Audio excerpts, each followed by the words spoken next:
कौन कौन गुण गाऊं गुरु तेरे।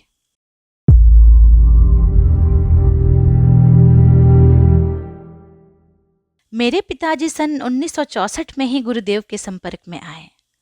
पिताजी के मन में उनके प्रति अनन्य श्रद्धा थी। मुझे याद है, जब भी हमारे परिवार में कोई समस्या आती, गुरुदेव से प्रार्थना करते ही पता नहीं कैसे सारी समस्या सुलझती चली जाती थी। इसीलिए हम सभी के मन में उनके प्रति गहरी श्रद्धा का भाव था। 1973 में गुरुदेव ने प्राण प्रत्यावर्तन शिविर शुरू किया था। मैं भी शिविर में जाने के लिए तैयार हो गया।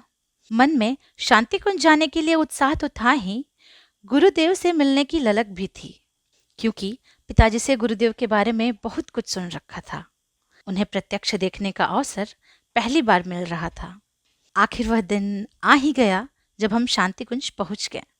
शांति कुंज पहुंचते ही वहां के वातावरण को देख हृदय पुलकित हो उठा। जैसा नाम वैसा ही काम।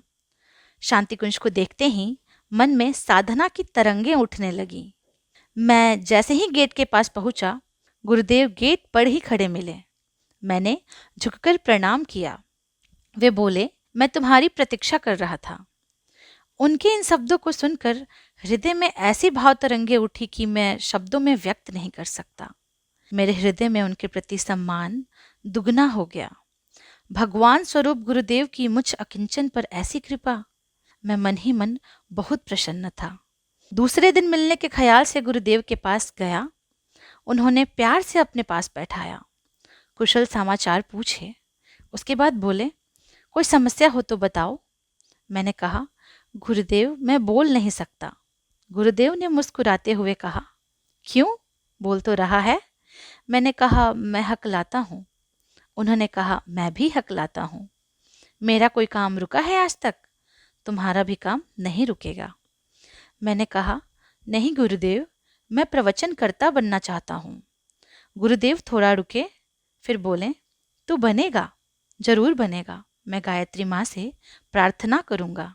करीब एक हफ्ते बाद मेरी आवाज़ में सुधार होने लगा। मुझे स्वयं पर आश्चर्य होता। धीरे धीरे 1 महीने के अंदर मेरी हकलाहट पूरी तरह दूर हो गई। गुरुदेव ने मुझसे कहा कि बनेगा, तो बना भी दिया।